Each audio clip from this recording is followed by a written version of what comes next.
Hey, good morning. Scott Luton, Greg White with you here on Supply Chain Now. Welcome to today's live stream. Greg, good morning. Good morning. How was your weekend? It was a very productive one, hot one here on the fringe of the Metro Atlanta area, but Yes. a great weekend with family. How about yours?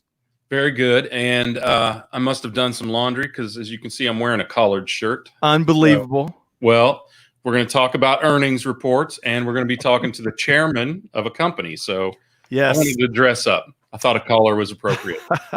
All here on the Supply Chain Buzz, where we tackle a lot of the leading developments across industry, give you our take on why they're important. And as Greg mentioned, we do have another special guest, David Shillingford, chairman of Resilience360, a repeat guest nonetheless, is going to join us about 12:25 Eastern time and talk about a deep, new, comprehensive study that came out, chock full of executive insights. So stay tuned for that.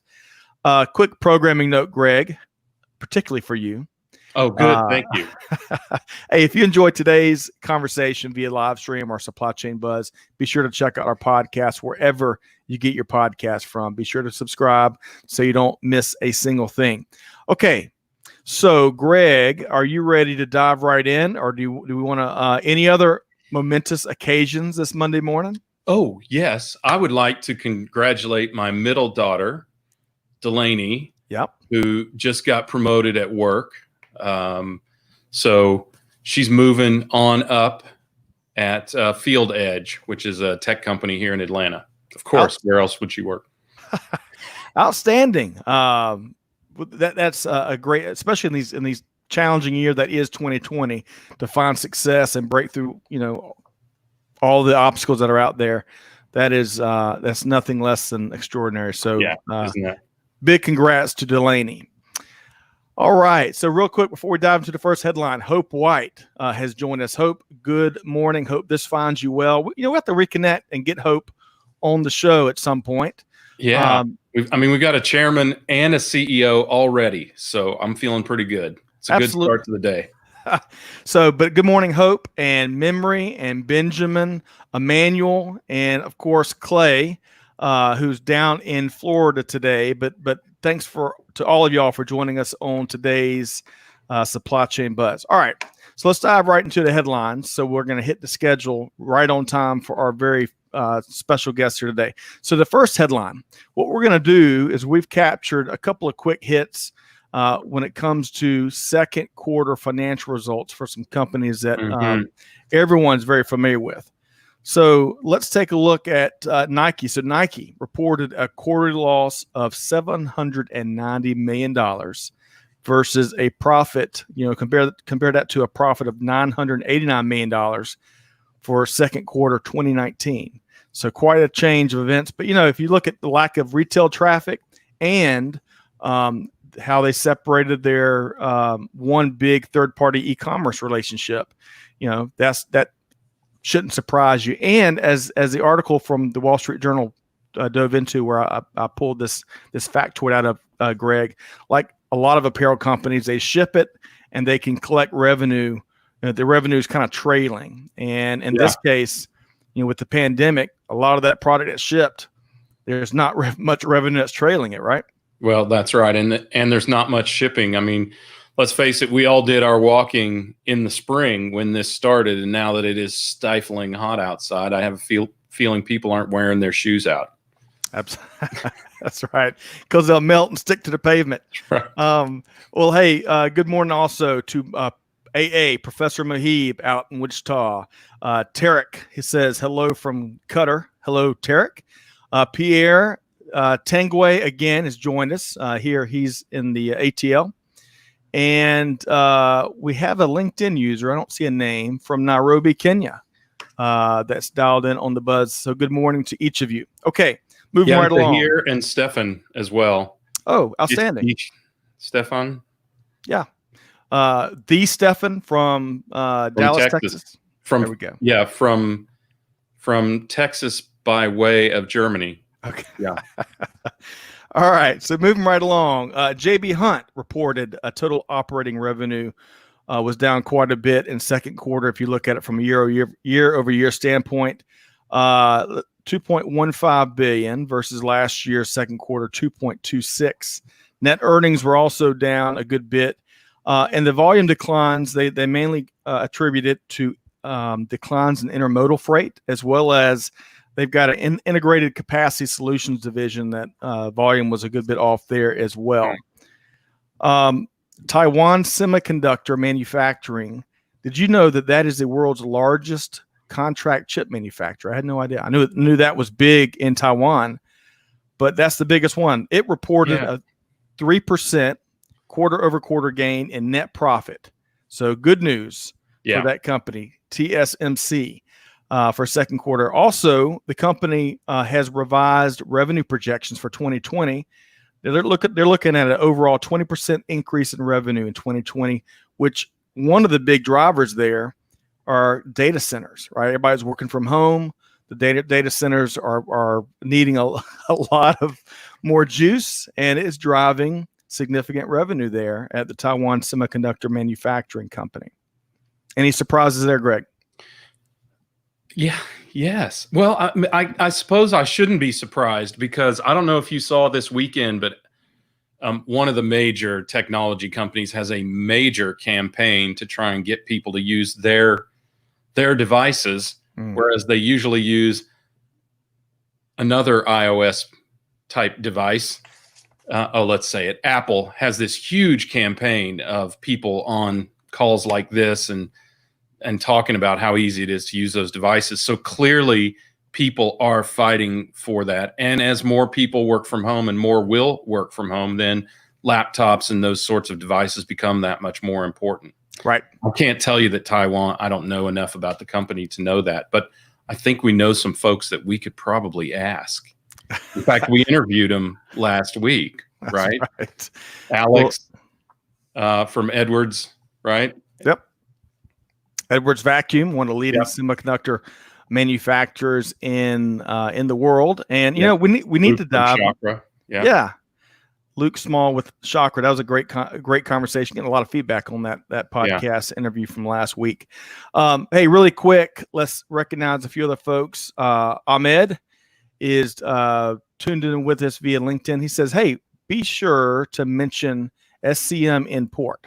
So supply chain management, maybe in the ports and seaports, maybe. Ahmad, feel free to clarify, and we can give you a shout out if we have time that permits. Let's see.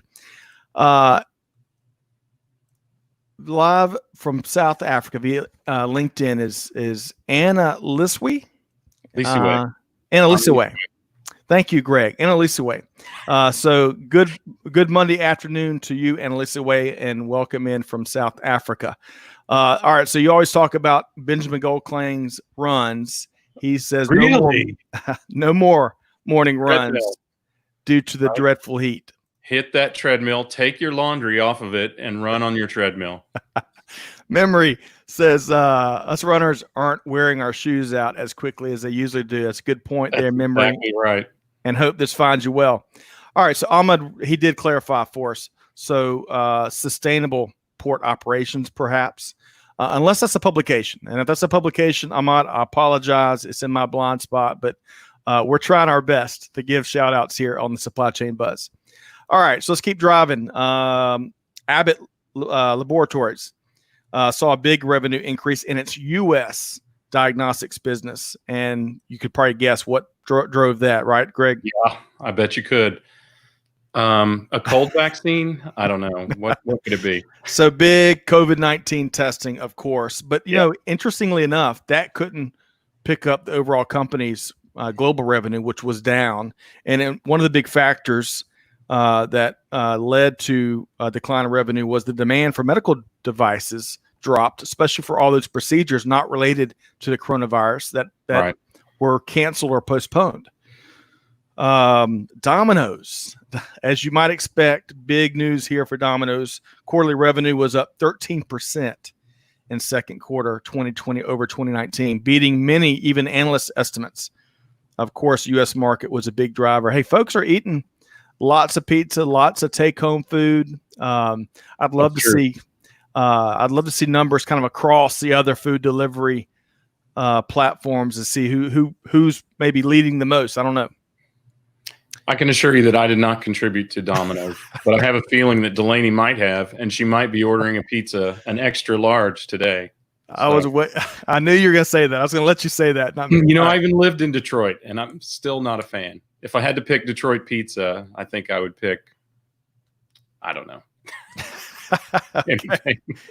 Next supply chain buzz, deep dive on all the variety of pizzas. The pizza supply chain. So then finally, Netflix. These numbers are I found staggering, at least. Netflix reported second quarter revenue of $6.14 billion for 2020, up from $4.9 billion in 2019. Over 10 million new subscribers in second quarter alone. Now that, you expect those gains given what 2020 has brought, but man, those are just still massive. Analysts expected just over 8 million new subscribers, so they topped that. So a mixture of results financially. One last quick comment from you, Greg, before we move to the second story here on the bus.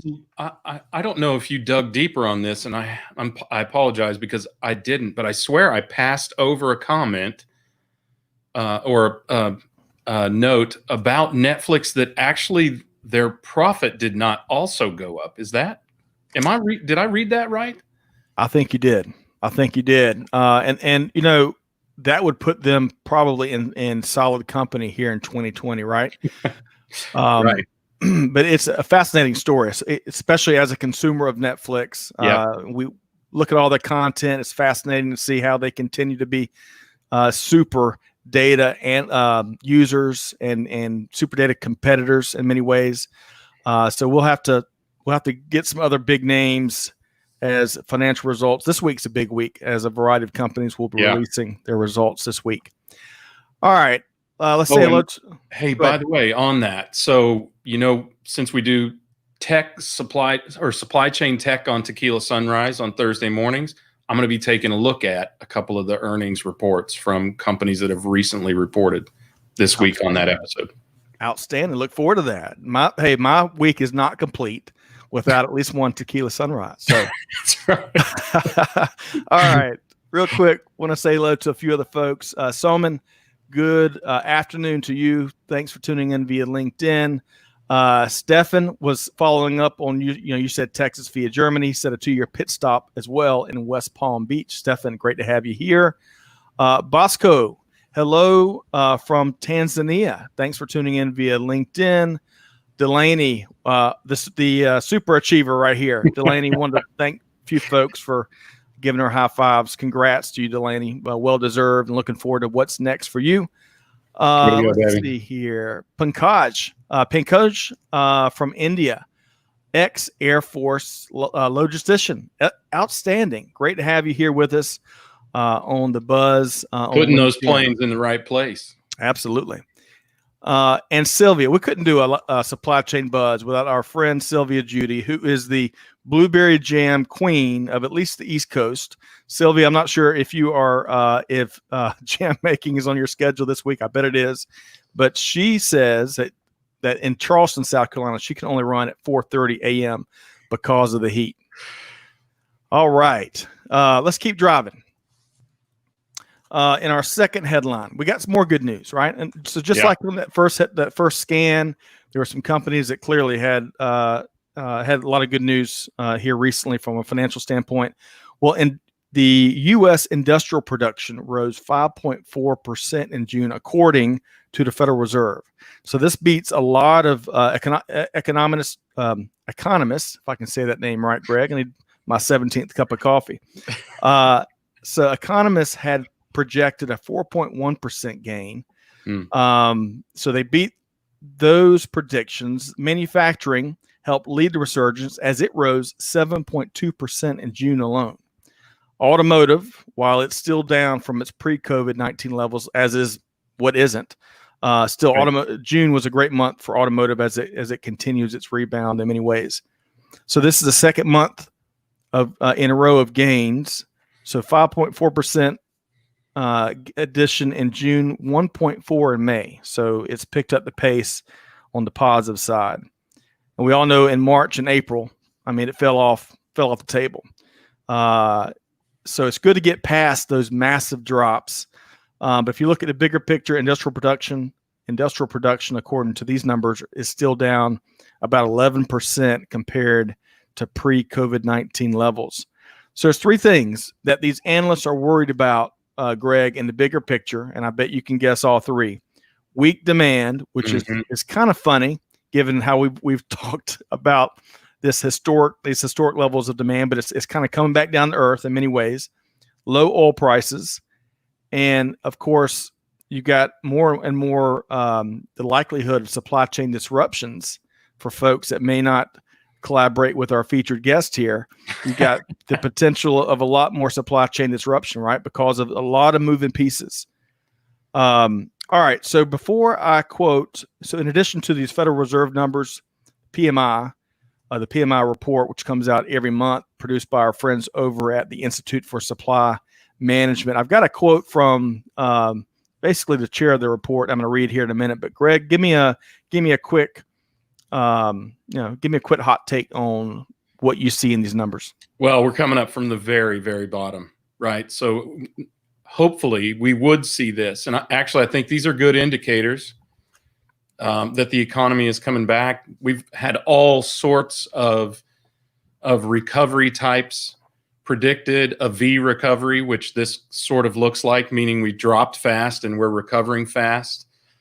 W recovery, U recovery, which means we linger at the bottom for a while, but it does seem like this is an indicator that we will either have a V-shaped recovery or a W-shaped recovery, meaning down, up kind of thing, rather than a U-shaped recovery. I know that our countries and states here in the U.S.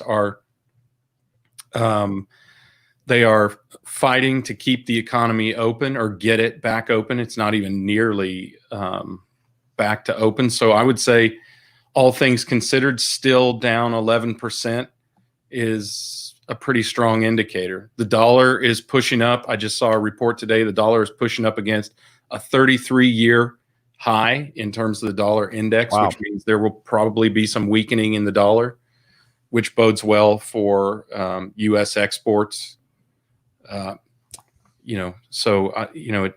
have to see how that is added to the combination of weak demand, low oil prices, and other possible supply chain disruptions. The supply chain disruptions would only be caused by a retraction or going back into lockdown, into this seismic societal disruption that we've put upon ourselves, right? Yep. Good stuff there, Greg. Before I read this quote, I want to also mention Sean Conrad, who is our resident air freight expert, amongst other things. Sean, good morning. Sean spends some of his time in classrooms helping a lot of students, especially elementary and middle schools, understand what supply chain is all about. So, Sean, great to have you here. All right. So one final comment here. I like this summary from Timothy Fiore, who is chair of ISM's, again, that's the Institute for Supply Management, ISM's Manufacturing Business Survey Committee. So he's one of the key leaders in this monthly PMI report that a lot of news organizations report on. Good stuff. He says, quote, as predicted, the growth cycle has returned after 3 straight months of COVID-19 disruptions. Demand, consumption, and inputs are reaching parity and are positioned for a demand-driven expansion cycle as we enter the second half of the year. Amongst the 6 biggest industry sectors, food, beverage, and tobacco products remain, and that's one sector, remains the best performing industry sector. Computer and electronic products and chemical products, are 2 separate, return to respectable growth. Transportation equipment and fabricated metal products, 2 separate, continue to contract, but at much softer levels, end quote. So I think that seems to be intuitive in many ways. But so much data in between what the Federal Reserve reports on and what PMI reports on. And, even if there's some concerns in the bigger picture, Greg, still it's good. It is outstanding to get past the last few months that have been really so challenging for businesses of all sizes. Well, I think we've seen that the key to getting past that is opening up society again. I mean, for whatever however we can do it responsibly, and I think we're finally starting to get a handle on how to do that responsibly. That's really the key to this recovery. Yep. Good point there. Let's see here. I want to mention some memory, talking back to automotive, which some of these numbers reported on. She says that she noticed some car dealerships are foregoing the deposit requirement to push car sales. Is that happening elsewhere? Folks, comment on that. See what kind of tell us what kind of deals, what kind of promotions that automotive manufacturers are putting out there to move the needle. I'm a little surprised that it wasn't more aggressive. I can tell you, we had to buy a car, I think, in April. Yep. And they were beyond desperate to sell a vehicle then. And that's the beginning of a quarter. So usually they're not. Yep. So. It's a good point. Clay weighs in and he says, hello to Memory. Congrats on your African Distributor of the Year award. That is a great point, Clay. And I'm glad you brought that to our attention. Memory and her organization were recognized rather as for their supply chain excellence. So we're going to have to try to get a picture of that award from Memory. So Memory, great to have you here. And Clay, thanks for pointing that out. Finally, Joseph Valentine says, hello, every day is Valentine's Day here on The Buzz. And Joseph, who is a huge passionista for all things reverse logistics, has joined us once again here on The Buzz. All right, so Greg, as we talked about earlier, we have got an outstanding repeat guest here today. Yeah. We want to welcome in David Shillingford, chairman of Resilience360.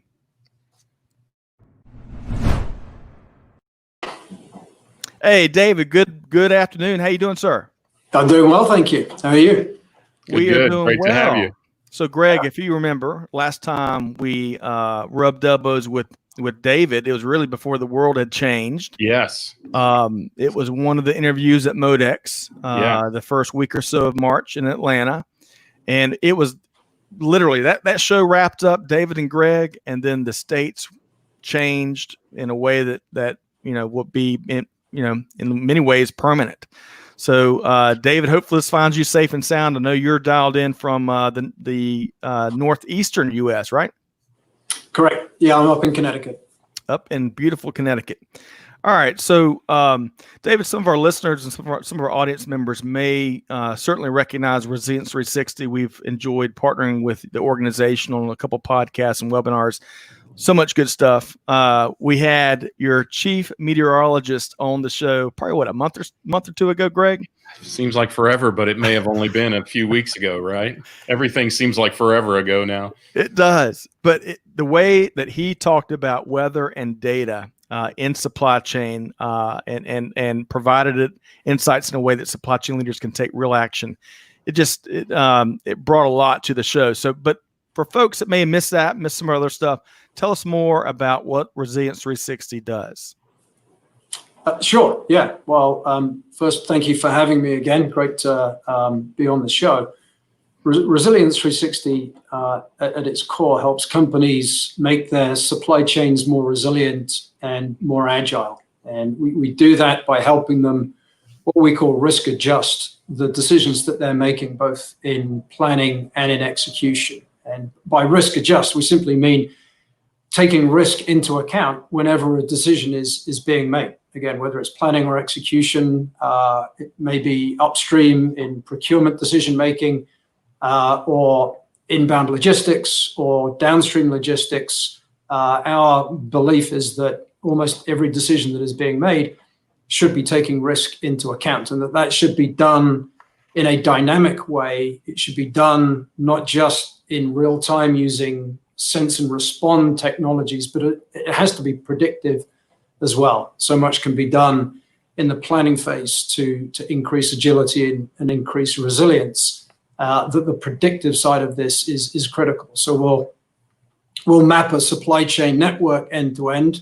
That includes the nodes, be they factories, DCs, ports, and then we will track in real time the goods and the materials that are moving through that network. Those are their own aren't necessarily unique to us, but what we add to that is the predictive risk, to be able to look at the network and the shipments and predict the risk that they are undertaking, and then to be able to monitor risk, to monitor events around the world in real time. Where right now, I just took a look, so we're monitoring over 1,300 events around the world, not the impact of COVID-19. As you say, weather is a very big part of this. So it is about bringing together the network data, the shipment data, predictive risk data, and real-time event monitoring to be able to help companies understand what is truly happening in the supply chain, and to be able to plan and react in a way that we believe is difficult to do without taking risk into account. And much more proactively, right? Getting out ahead, gaining more lead time for decisions, getting a sense of where disruptions may take place, so that you're not 100% in reactive mode. It's kind of some of what I'm hearing here, David. Exactly right. The further a company can get ahead of what might happen, the more they can do about it. And very often, because often it's a number of companies that are feeling the impact of the same risk. COVID's obviously an extreme example of that. That if you can react better, faster than the competition, it does become a competitive advantage. Yep. Real quick, I got a note from Malcolm. John Davis, the chief meteorologist, is actually with your sister organization, Risk Pulse. Risk Pulse and Resilience360 work a lot together.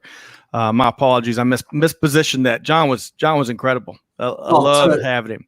Yeah, to be more specific, Resilience360 acquired Risk Pulse at the end of last year. So we truly are one company, and deep into the process of integrating the two. And to be able to have the type of environmental risk analytics, weather and other types of environmental risk from a team like the one that we now have, that John leads, is incredible. I mean, that's really, we believe that climate change, climate volatility is just going to increase and become more and more impactful on supply chains. So we're very focused on that side of things. Yep. Agreed. Thank you for that clarification as well. Yeah. Hey, to our audience, a lot of great comments coming in and questions. We're going to dive into getting some executive key takeaways from big study that Resilience360 was part of. We're going to try to circle back and get to some of your comments. So stick tight with us here for a second. We may have to do another live stream. I was looking at some of the questions. How much time you got? Yeah, Dave, you got 6 hours. Always to talk about resilience. That's right. All right. So, David, the Business Continuity Institute, also known as BCI, we love our acronyms in across global supply chain. It's got 9,000 members in over 100 countries. And it appears that Resilience360 partnered with BCI to release a comprehensive report entitled COVID-19, The Future of Supply Chain. All right. So before we get your take on some key takeaways from the all of this reporting, why partner from a Resilience360 standpoint with BCI? So BCI is an ideal partner for this type of report. As you say, they have incredible global reach across a number of different industries, and this type of surveying and benchmarking is what they do. They have significant expertise and experience in this. Putting together a report like this is difficult to do well. We can bring the supply chain expertise. We can certainly add a lot of color around what our clients are seeing. The companies that are now coming to us to describe how they have experienced COVID-19. So to be able to have the real-time side of it, as well as the surveying and benchmarking, is really critical. And we often try and benchmark against what has happened in the past, but in this instance, it is unprecedented what we're going through. So benchmarking against peers across the industry is more important than ever. Agreed. And Greg, speak to the demand we've seen, the high level of interest we've seen from business leaders that are looking for these benchmarking and looking for how organizations are tackling these very unique challenges. Yeah, I mean, the questions are coming fast and furious right here in the comments stream, so maybe we'll tackle those as well. But that is true. We still don't get a whole lot of press in supply chain. So the ability to coordinate with other companies out there is a common question that we get.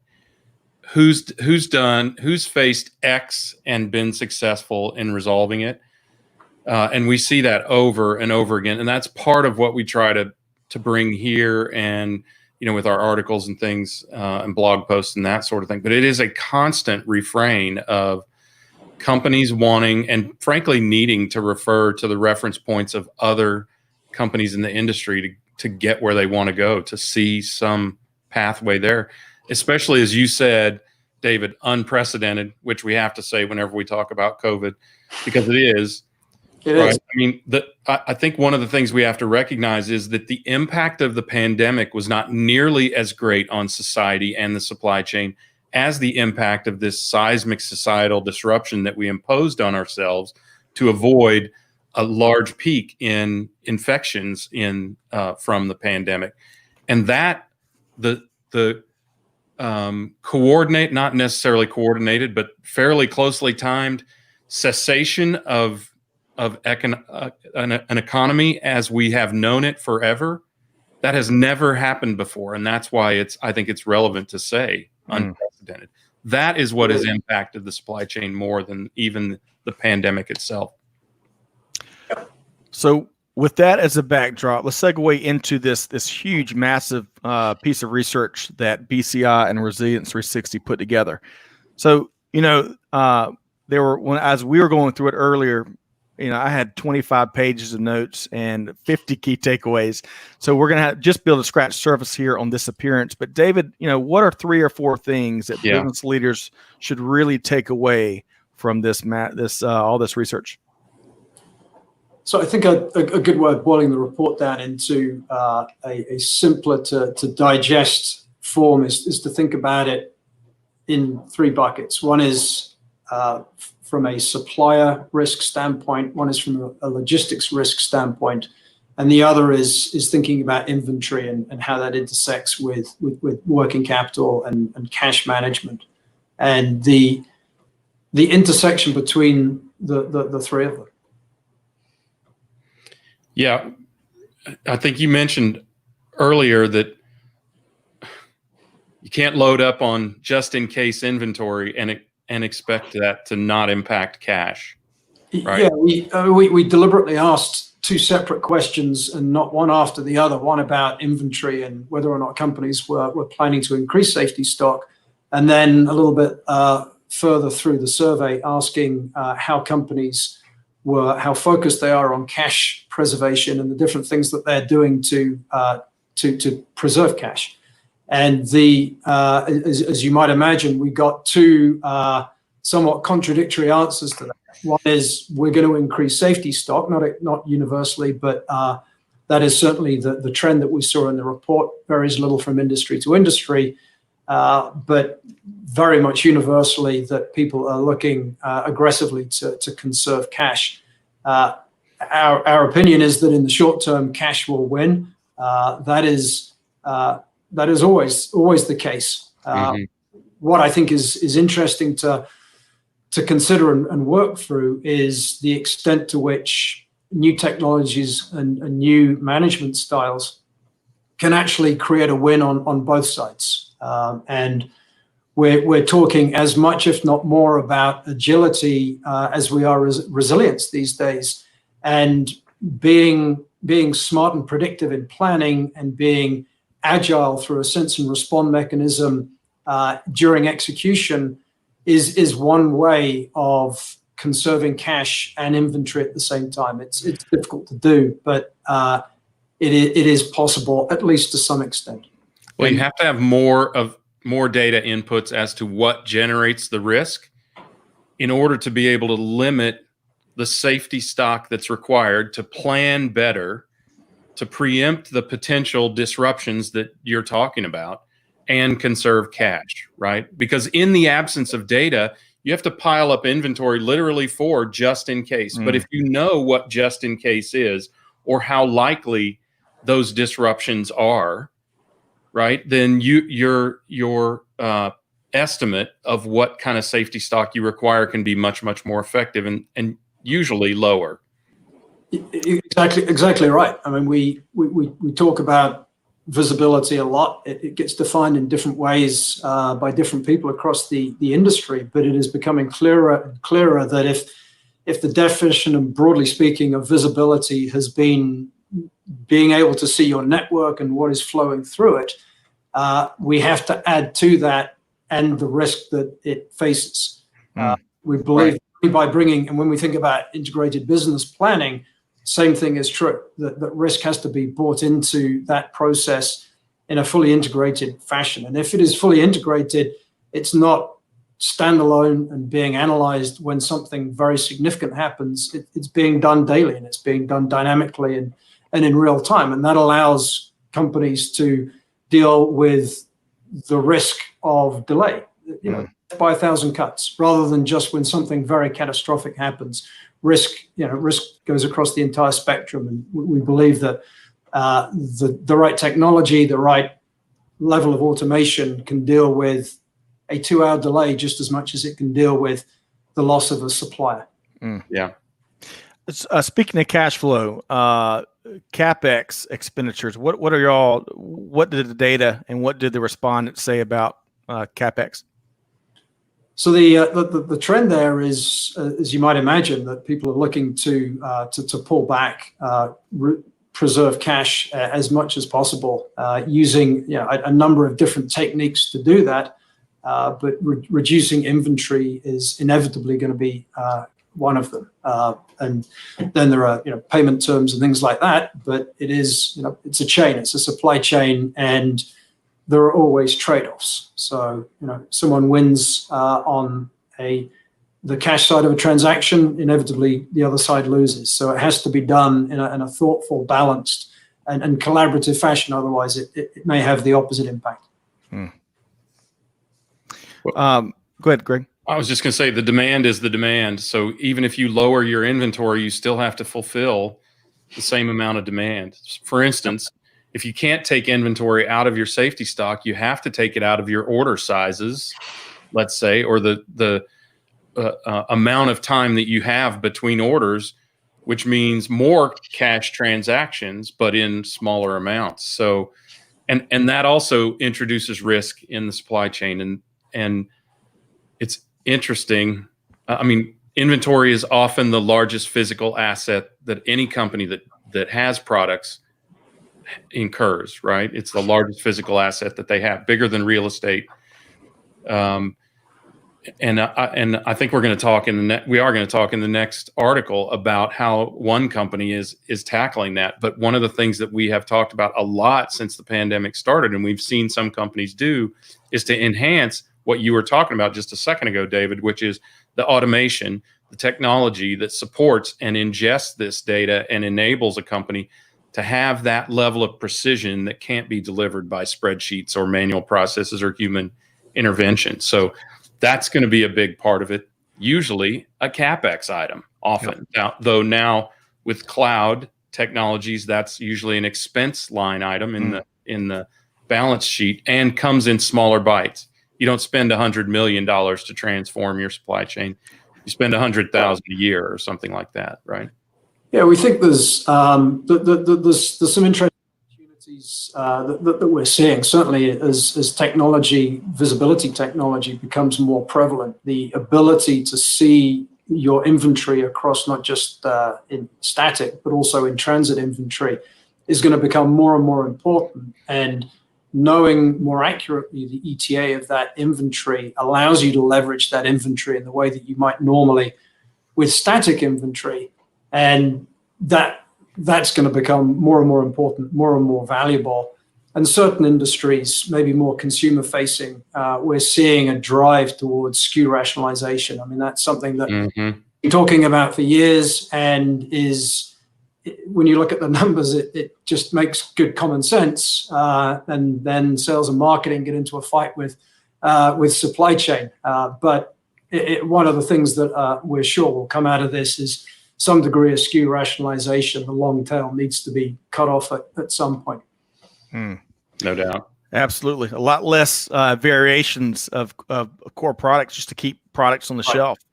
Exactly. Hey, so I want to make sure we hit each of the three buckets you laid out a second ago, but prior to going live, you had some interesting comments around one of the areas of the survey, which had has had a bigger impact, supply side or the demand side. Would you weigh in on that with our audience and between your perspective and what the data from the survey, what it said? Sure. We actually, in the survey, we asked a question asking people to say whether supply risk or demand risk had created the biggest impact on their business during COVID. And it's a little bit of an unfair question, but we wanted to be able to get the data around that, to be able to drill down on it. And we'll be doing some follow-up research. The point here is that they're different in terms of the risk profile and the risk dynamics. What we have broadly seen across supply risk is that it has hit a region, it has hit an industry.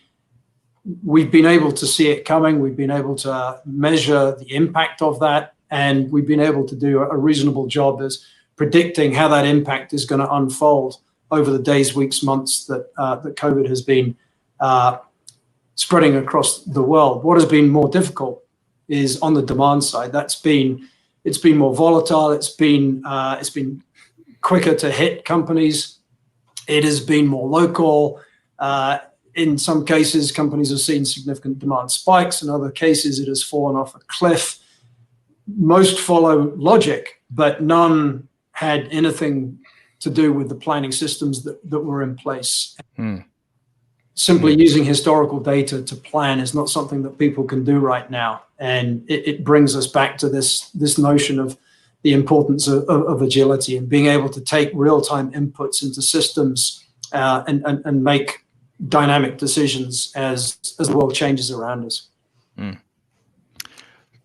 It's interesting because I think if there's any lesson we've learned, and this is a lesson that supply chain generally needs to learn, if there's any lesson we should have learned from this, is we are not predicting items. We are not using data to determine what this item is going to do, because that item is going to do exactly what the consumer wants it to. It's either going to sit there collecting dust, or it's going to fly off the shelf, or somewhere in between. Because who would have thought toilet paper? Nothing more need be said. Yeah, that's right. All right. So, David, I want to ask you about those organizations that had a pandemic plan in place and get some background there. And then we've got the story we'd love for you to weigh in on if you got a few extra minutes. But we want to make sure that we hit and get your key takeaways that business leaders have to know from this wealth of data. But so feel free to, stop us and call timeout and say, hey, guys, we got to get this one more thing out there. David, we talked a little bit about pre-show about the organizations that had a pandemic plan and had done the scenario planning and their risk mitigation work up front, had those contingencies in place, put the research and invested in that, and then a lot of those that didn't. Can you speak to that, and can you speak to what the survey weighed in on those scenarios? Sure. I think the good way of thinking about that is to do with the culture and the systems in place inside a company that are relatively broad and in some ways are a reflection of the culture of the company. And that comes down to their ability to communicate internally and to communicate externally. So this doesn't apply purely to supply chain. It's a broader comment about resiliency and the ability to communicate, to trust, to collaborate. And so the companies that had war rooms set up, that had committees set up, that were looking cross-functionally at how COVID was impacting their business on day one, they have performed better during COVID. And there are many different flavors of that. But as a general rule, there are companies who had those systems, those processes in place, and those that didn't. The other side of it is on the systemic side, and this is it's a little more binary, because you either have a system in place that tells you where your suppliers are and what you get from them and where they get their input, or you don't. And the same applies to logistics as well. So we've seen companies keep production lines open. We had a client who's a tier 1 auto manufacturer. They were able to keep their production line in Europe open for 3 weeks longer than they otherwise would have done, because right at the beginning, actually at the back end of last year, we were alerting them to what was happening in Wuhan and China, and they were starting to make plans, and they were thinking about how would they advance their orders, might they move from one mode to another, and they put those plans in place and they executed them over the course of February and kept their production line open, they think, for 3 weeks longer than they otherwise would have done. So they could not have done that, wouldn't have been thinking about doing that if they didn't have the right systems in place or access to the right data. Yep. Wow. That's a really good testimonial and probably explanation of how people use Resilience 360 is being able to have a provisional plan like that, but also having the ability to be notified when something like this, and this is what is in the virus, is what is in the forefront of people's minds. So I just want to clarify that. So you all actually notified them that there was something happening that was going to impact their supply chain, and then they responded to that to undertake the plan that you talked about. Is that right?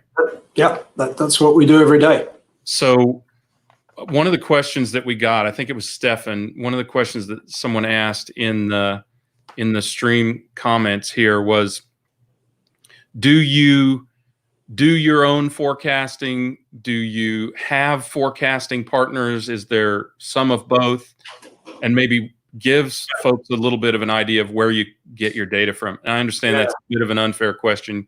You're the chairman, the product manager, but I can go somewhere into that. Yeah, no, yeah, it's a fantastic question, because it really matters. It really matters, because if we said, we're scanning news networks and flagging that up, that would not be enough. It is not enough. So it has to be multi-layered, and it starts with a very wide pipe. We're pulling in millions and millions of data points from many different sources, not just news and media.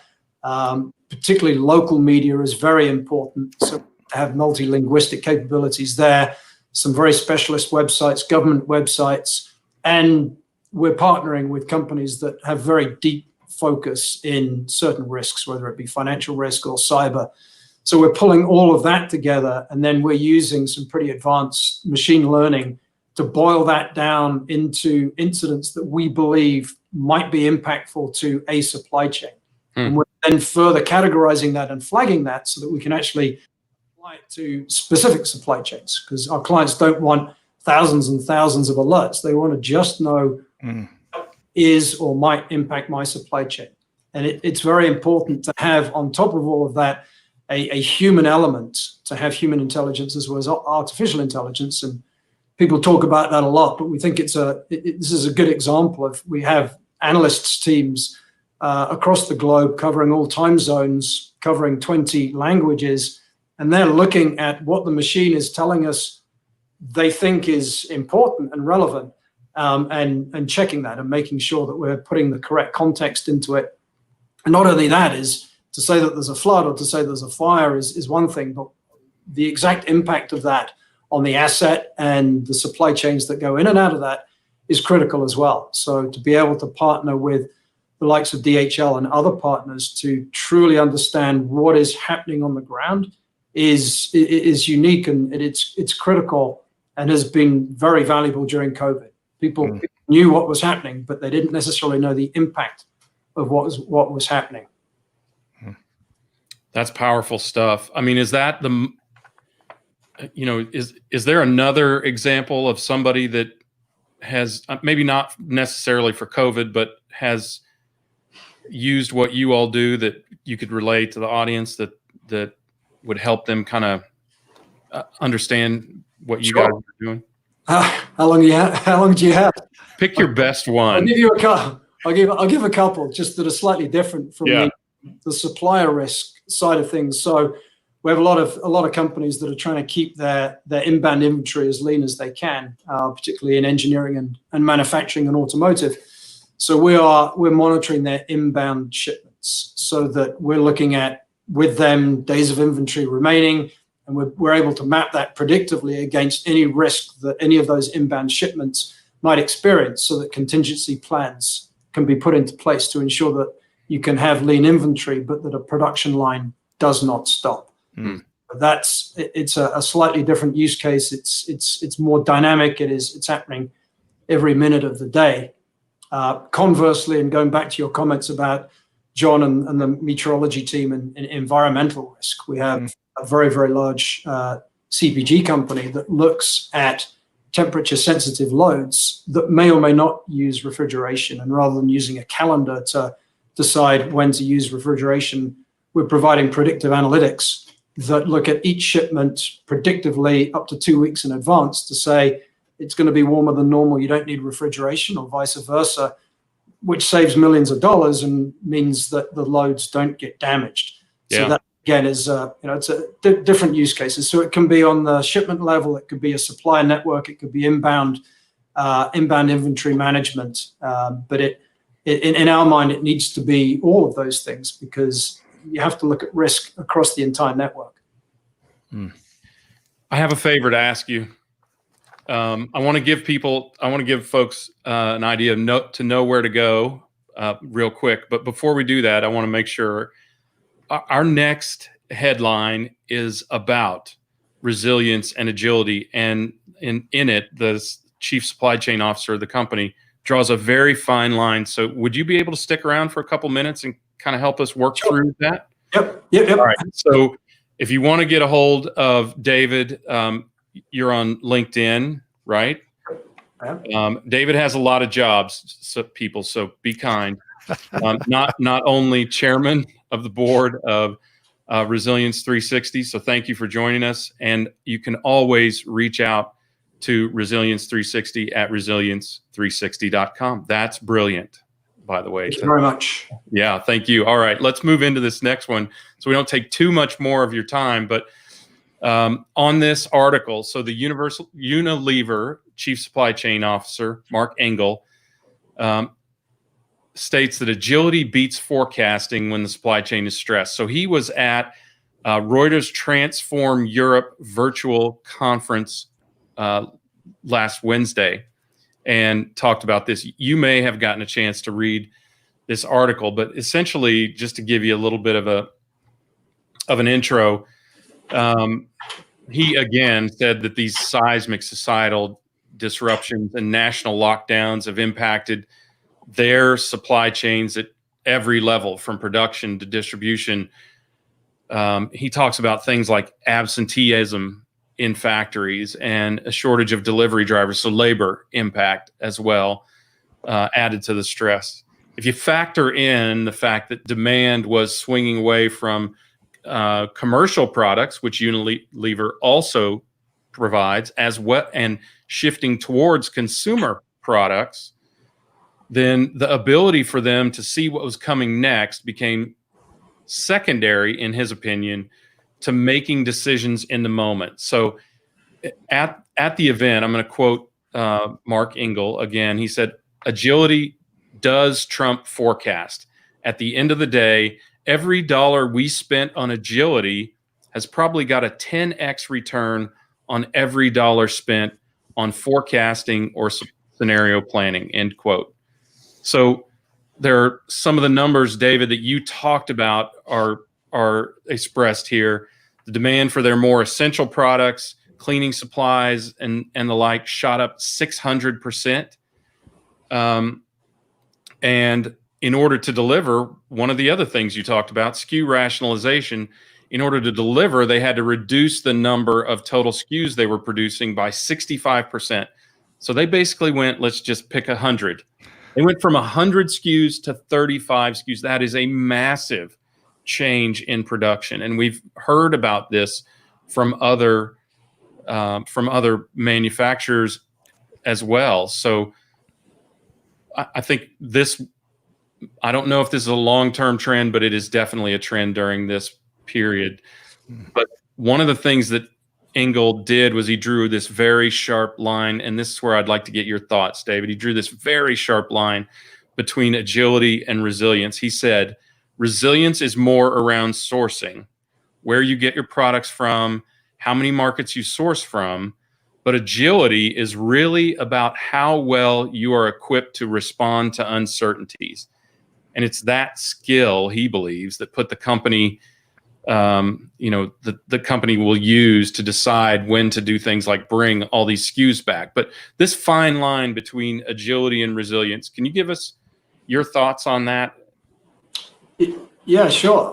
I'm not sure I'd necessarily, draw a line between them. I think they're very symbiotic.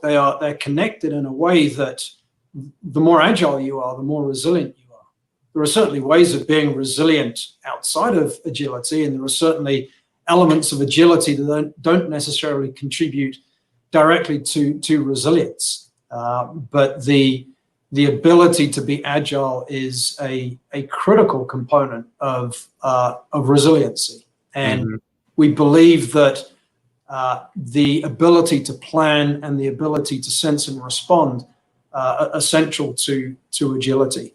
So many of the decisions that our clients are making, either at the shipment level or as they adjust inventory levels or even think about network design, allow them to be more agile.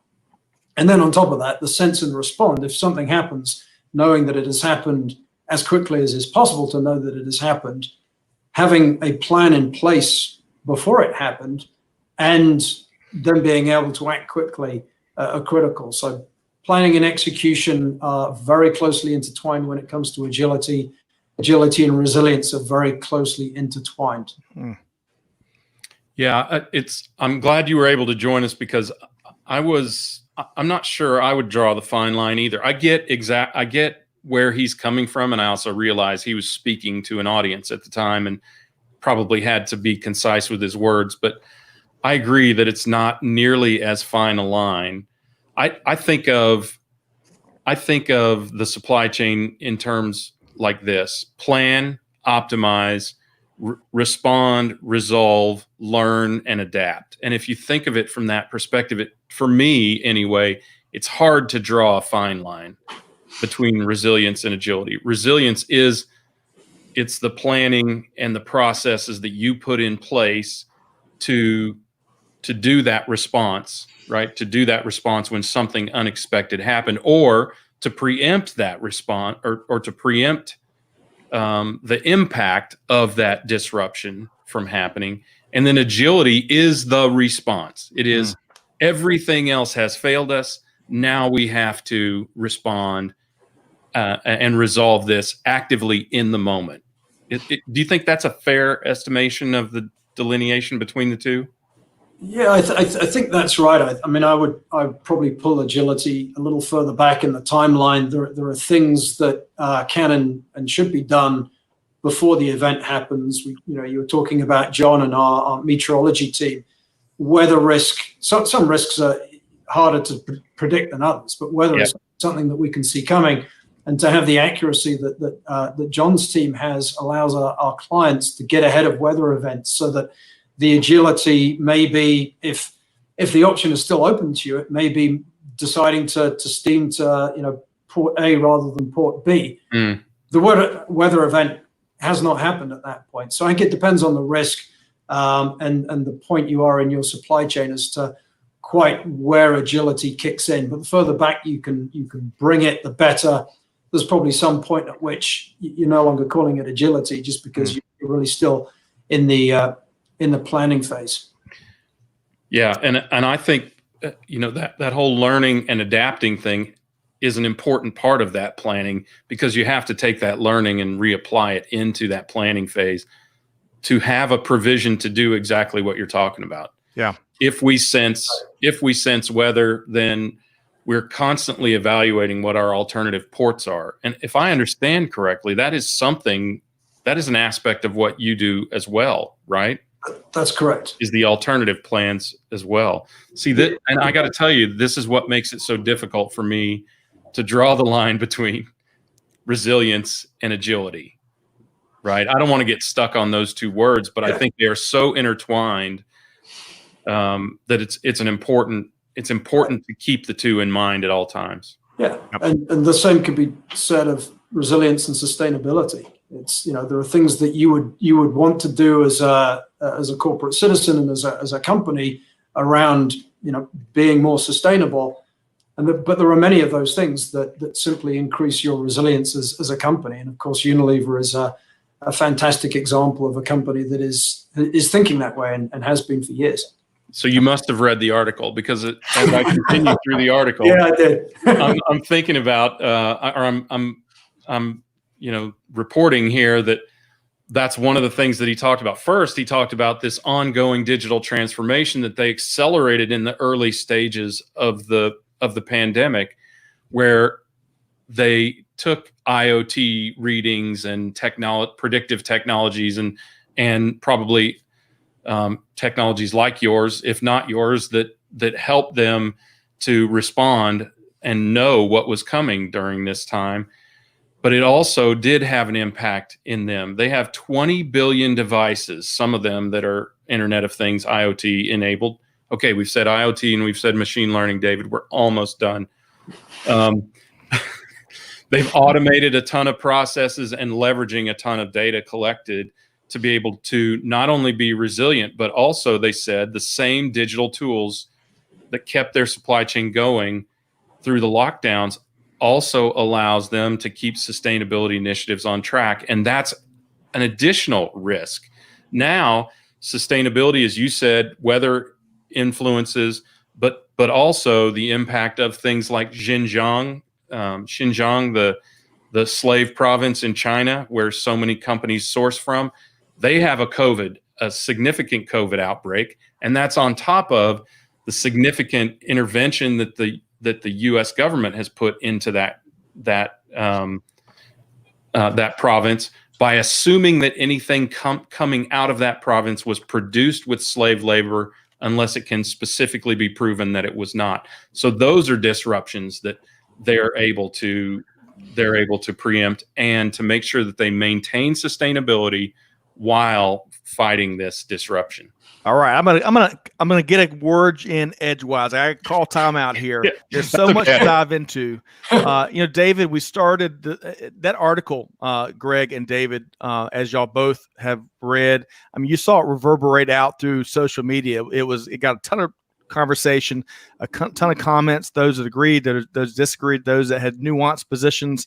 But it really has been a great piece for driving dialogue in supply chain, especially one that both of y'all spoke to, where we've got to learn from these challenges, those that we knew were coming and the pandemic calls, and those that were complete, around the corner from out of right field, that we've got to learn from and bake into, our approach to managing global supply chains post-pandemic. So, David, we'll have to have you back on and talk more about that, because there's going to be so many lessons learned.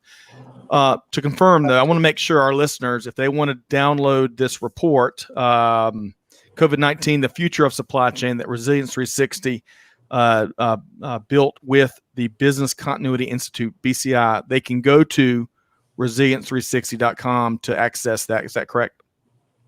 That is correct. Yes. Thank you. Outstanding. Thank you, David. I appreciate you spending a little bit of extra time with us and talking us through this. I'm glad you're a well-read person. I really appreciate it. Those are my wife's books, not me. He is. Yes, we are getting a little bit of a view, in case the audience is interested. We're getting a little bit of a view into just how organized David's wife is, because that's her library behind you, correct? There is a book on resilience there. So. Very good. I have read one of them. Very good. Well, David Shillingford, Chairman, Resilience360. Appreciate your time, man. Thank you very much for having me on the show. Enjoy. Thanks so much, David. Yeah. I appreciate it. We'll see you soon. Take care.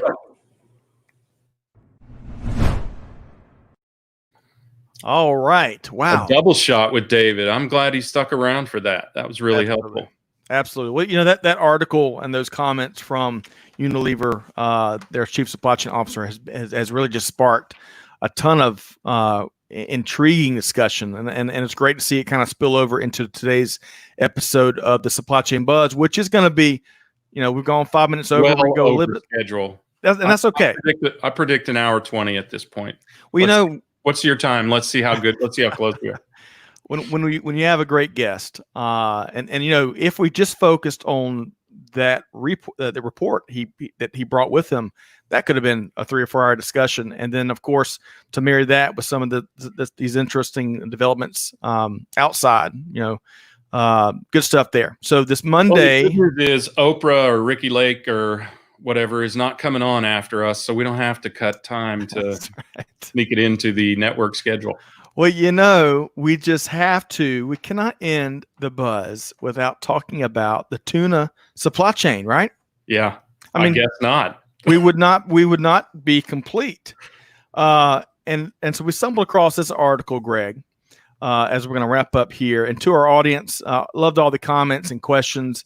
We couldn't get to a lot of it. We'll try to make some of these connections post live stream and get some perspective on what you were asking. But hopefully you enjoyed David and Greg's perspective as much as I did here today. All right. So, Greg, do you eat tuna fish? I do. Ironically, considering that this article, I have not since the pandemic started. Not once. That is interesting. Isn't it? It runs counter. But in one way, but in the other way, it doesn't, because so this report from our friends over at the Wall Street Journal, the demand for tuna fish has really exploded. But it's mainly due, as you just illustrated, to the pantry loading that we all know has gone on, right? You may not be eating more, but we are loading up on tuna fish more. And producers of canned tuna fish, to some extent, they're struggling to keep up. And as we know, as with a lot of other things, meats and other products, some retailers have put limits on how many cans consumers can buy. But the good thing is despite the demand and despite the costs and raw tuna fish pricing up, retailers have been able to keep the canned tuna fish pricing fairly stable. So have you ever wondered about what's behind the global tuna can supply chain? This is news. I have, actually. Yes. There should be a show. There should be a show dedicated. This is fascinating to see all the players involved. So we've kind of had to boil it down for the buzz here, but so more than 40% of the world's commercially caught tuna fish comes from the Western and Central Pacific Ocean. And you can think about all the fishermen and women that are involved in that alone. From there, the fish go to processing plants, typically in either Asia or South America. From there, they go typically to another country, third country, for canning. And then all of that takes place just before they get into the country, more logistics there, so that it can hit the supermarket shelves. We're talking thousands and thousands of miles. But some of the challenges that tuna producers are facing, Greg, so I didn't realize this, but if you look at the rest of the seafood industry, most of those prices are down. Tuna fish is not just not down, but it's really spiked to some levels we hadn't seen for quite some time. Okay. And that's mainly due to, of course, seafood restaurants. They've been shuttered, right? So a lot of that sea fish that's hitting those channels has nowhere to go. Also, giving all those countries from that high-level tuna can supply chain, suppliers are encountering issues getting it through borders and through all the border controls and the logistics behind that. And then thirdly, when you think about global supply chains, especially these days, all the machinery involved there, as maintenance needs or as you have mechanical breakdown, it's been challenging to put the high-skilled folks on a plane or on a boat and get it out to where they need to be to keep things moving. Yeah. So it's really been a perfect storm of sorts. So I have to ask this, yeah, Scott, and I hope I can answer it. I'm not sure if any one of us can, but we have a ton of international audience today. So is canned tuna a thing around the world? Is it? Excellent. I know it's not uniquely American. I've had it elsewhere, but I have never really thought about how pervasive this product is around the world, and I wonder if globally people are stocking up on this. But it is interesting. You know, I couldn't help but have the feeling that even as much time as I've spent in supply chain and studying economics and that sort of thing, that the product is fished somewhere, it's processed somewhere else, and then it's canned and distributed yet another place. That is it's hard for me to fathom the impact of economics on it, that it's that significant. Wow. It's amazing. I saw a video piece by one of the major producers and one of the big technology providers a couple of years back, and it's fascinating to kind of see it work its way through, and also how they're applying blockchain to a lot of that, so that you can have really important visibility for a really important global food supply chain. Well, as I was telling Amanda earlier, and as well as Clay and you, we'll have to have Charlie the tuna come on, and so we can hear it straight from the horse's mouth about exactly what's going on in the global tuna can industry. But we'll see. Wonder how many people in the world even know who Charlie Tuna is anymore. But we'll find out. Yes. We need a survey. Scientific survey. Maybe we'll partner with a global industry association, and we'll get we'll get the people's take. But I bet you're right, Scott. I bet people are hoarding it. Not hoarding it. Yep. Let's stockpiling it, whatever you want to call it, pantry stuffing, for the pending zombie apocalypse. And if it doesn't happen, can't you see the whip cracking big time on the tuna industry? Absolutely. And it seems well set up for that, doesn't it? Absolutely. And to your point, exactly. Mohib says it's time to rethink about insourcing or near sourcing, because it's putting a lot of miles on tuna's life and after. That's a good point. True. I like that. And Sylvia running. Sylvia says Germans love canned tuna. That is good to Stefan know. Said Aldi is which is a German grocery store chain, is a big seller of tuna. So yeah, outstanding. Well, who would have thunk? Hey, right? But this illustrates there is a supply chain behind every single thing you've got in your cabinet and elsewhere. And you never know, when we go through these challenging times like 2020 has been, you never know which one's going to be more resilient than others. But really cool stuff. Great article there in Wall Street Journal. We're going to move to wrap this bonus size version of the Supply Chain Buzz. Greg, we've got a neat event coming up this Friday as we welcome in Bobby Holland and special guest Trent Zuberi with Kraft Heinz Company. Of course, Bobby is with U.S. Bank, one of their leading transportation analysts and consultants, and Trent is one of the supply chain leaders and shippers at Kraft Heinz Company. So, Greg, we're going to talk all about the U.S. Bank 2020 Q2 Freight Payment Index, right? That's going to be interesting, because when we do this every quarter. Every quarter we present this report that U.S. Bank has done for a while, and U.S. Bank processes a huge number of freight payments around the world, and the data is so complete that it's a great indicator of what has happened and what possibly, though they as a bank can't predict, we can try to, what will be happening. And the impact of COVID was just beginning to be felt. We were compelled, when we talked with Lee Klaskow from Bloomberg, to talk a little bit about what was coming this quarter. We may have to go back and listen to ourselves, Scott, and see how good we predicted. But this will be a really interesting analysis of what the impact on the freight market has been, because I feel like just in this quarter that the impact has been a great downturn. And as you were talking about with JB Hunt, a significant turn upwards, right? Yeah. Yeah. So, and And third quarter should look a lot better than second quarter. So, but we'll see. We'll get it from the pros that know. So join us for this live stream at 2 p.m. Eastern time this coming Friday, where we're going to get Bobby and Trent to weigh in on what they're seeing. And Greg, you and I will digest their perspective as well. And live, then right. So this live. is another live stream. So you'll be notified when we go live. That's right. And y'all bring what you're thinking, what your experiences have been from the freight market. And then one final item, we just scheduled our next webinar, August 19th. We're going to be featuring Rod Sherkin and Kelly Barner. They're going to be speaking to a lot of what David spoke to today, lessons learned, and then how we can apply that in supply chain from a post-COVID-19 perspective. So don't miss that. You can sign up for the webinar at supplychainnow.radio.com. Greg, looking forward to that one. Yeah, no doubt. Procurement is a huge topic. I feel like so many people in the procurement industry feel like they're sort of stepchildren of supply chain.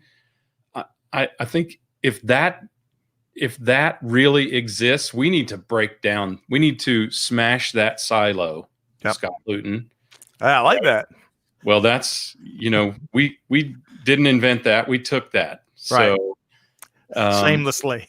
Yes, we need to smash that silo between supply chain and procurement and just recognize it's all supply chain. Yep. And procurement is one of the key disciplines that makes supply chain go. Absolutely. Hey, these are two pros right here. Two big pros to know: Rod Sherkin with ProPurchaser.com and Kelly Barner with Buyers Meeting Point. So check that out. You won't want to miss that on August 19th. Hey, couple of quick comments before we wrap up here today. Amanda says that some of the best canned and jarred tuna is Italian. News to me. Had no idea. I'll ask. Let's see here. Sneha, who is with us again here on the live stream. Love her tuning in. She says she's never had canned tuna, but has enjoyed learning more about the supply chain behind it. And then Stefan, let's see here. Oh, that's not it. Stefan had one more comment I was going to snag here. All right, so he says no comparison to fresh tuna, but it's still pretty good and convenient. So I think we've got a few tuna fans here on the buzz. What do you think, Greg? It should be very popular in Europe because they love mayonnaise in Europe. And to me, the only way to eat tuna is tuna salad, mayonnaise, some sweet pickles, maybe a little bit of onion. Okay. Hey, it's lunchtime. You're making me hungry. Yeah, man. Now I'm hungry. One last shout out. We couldn't get everybody. I know Tyson Steffens had tuned in. We're looking forward to a great upcoming show with him. But Sam, greetings from Transport and Logistics Middle East, TLME, based in Dubai. So, Sam, great to have you here via Facebook. Look forward to reconnecting with you on a future show. Hope all is well in Dubai. In fact, did you see the UAE launch the Mars mission over the weekend, Greg? Did you happen to see that? No, I didn't see that. Yeah, it's out. Their really big first foray into space missions, space expeditions. They just launched satellite. I think it was Sunday, and it is going to be amongst other things. It's going to be kind of gathering a lot more data on exactly what the weather environment is. Weather is going to be a big theme, I guess, of today's show in Mars. So congrats to all the great people in the UAE that had a wonderful and successful space launch.